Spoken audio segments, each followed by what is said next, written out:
So for anybody who's interested in this topic, I think we should all be prepared for the very plausible reality that not all of these mummies are authentic. But even if one of them is legitimate, well, then we have a pretty interesting anomaly and mystery on our hands. And in writing this video, I was curious as to whether or not we could actually find a place that makes sense for them within what we know about ancient American cultures. So across most of the pre-Columbian world, evidence for head binding and skull elongation can be easily found, from elongated skulls found among the mound builders in eastern North America to burials containing elongated skulls dating back to some 10,000 plus years all the way down in Patagonia. We don't exactly know why skull elongation was practiced though, and perhaps the reason was different among various different groups separated by thousands of miles and possibly thousands of years. But some of the ideas that have been proposed are, they may have signified elite social status. Many archaeologists have thought that skull binding, which was performed on young children, was intended to elongate the child's skull as they grew older,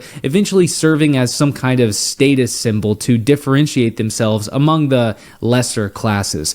This idea comes from the fact that often we do find evidence of skull elongation in the tombs of wealthier individuals, while the tombs of the poor contain skulls that look pretty similar to ours today. But I guess the real question here is, if skull elongation was meant to signify status, then why does it, and how did that begin? What was the inspiration for wanting to elongate your skull? And one of the things that I think people don't realize about skull elongation is that skull elongation isn't something that you can perform on yourself. It's very clearly something when it is not natural and it is being induced on people's skulls intentionally.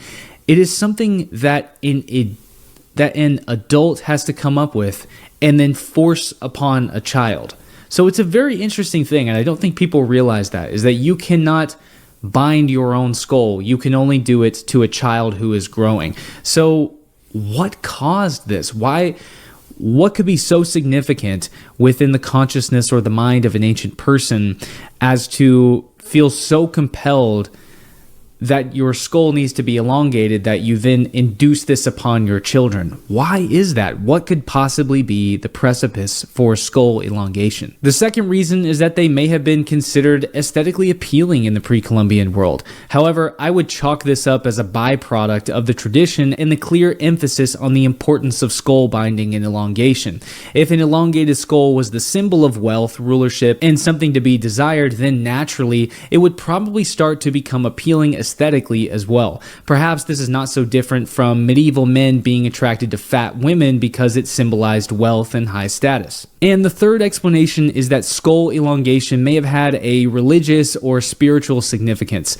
They may have been trying to emulate the image of their gods. There are instances among Paracas and Nazca artwork where we see gods with elongated skulls. Even up in Mesoamerica, we see depictions of kings, shamans, and gods with elongated heads beneath their headdresses, as well as depicted within Olmec pieces. And the next question here is, at what point did not only just ancient Peruvians, but ancient Americans as a whole begin viewing their gods as beings with elongated skulls? This is where the door opens to the UFO community, hypothesizing that ancient people from around the world may have been fashioning their heads in the shape of their quote-unquote gods because those gods were extraterrestrial beings that visited Earth in ancient times. And it's definitely a romantic idea, but I'll leave the UFOing to the UFO community that is kept in the good hands of my buddy Jesse Michaels. From the Andean realm in Peru all the way up to Mesoamerica and even further into the Mississippian world,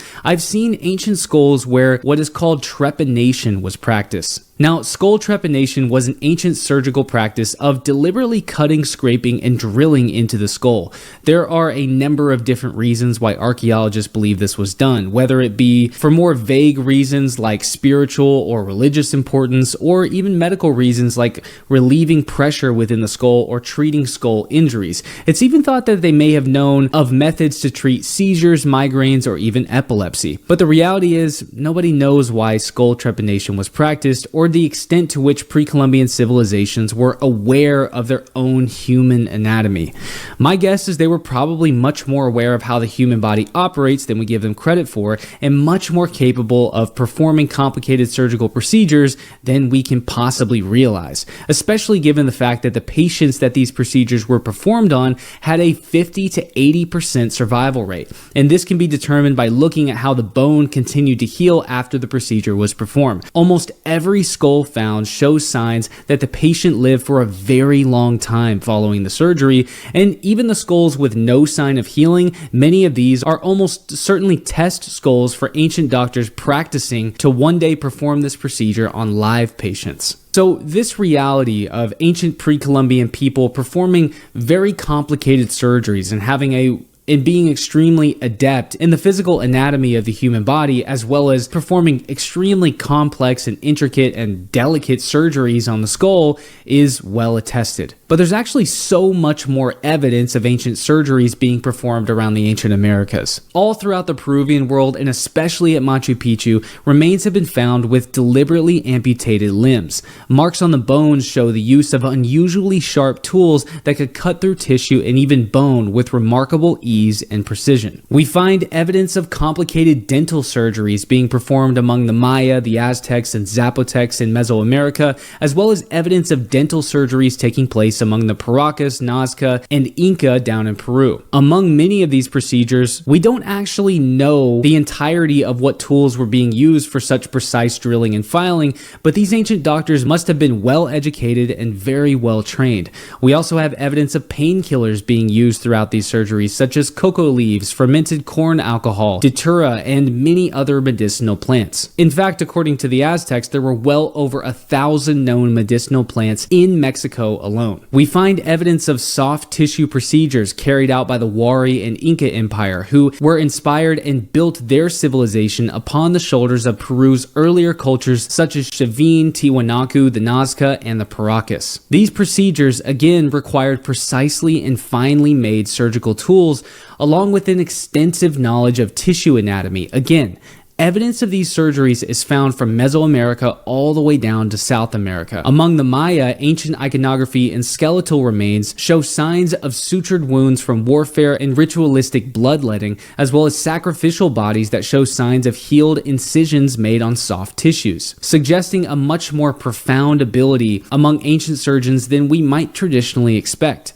Among the Inca, Spanish chroniclers actually describe Inca surgeons who were masterfully capable of suturing wounds with finely made needles. And like the Maya, some Inca remains also show signs of healed soft tissue sutures. And as you may have guessed, there are verified remains of Nazca and Paracas mummies with evidence of healed soft tissue incisions as well, which Nazca and Paracas experts have interpreted as the remains of surgical procedures to remove tumors and other unwanted growths on the skin. And living in such an arid and hot environment as Nazca with very little tree coverage, it isn't really difficult to expect that these ancient people very well knew that spots just appearing on your skin could be associated with becoming sick and even dying, especially when cancers like melanoma are particularly aggressive. The tools involved with these procedures aren't entirely known, but razor-sharp obsidian blades and copper knives have been found and were likely used for many of the incisions.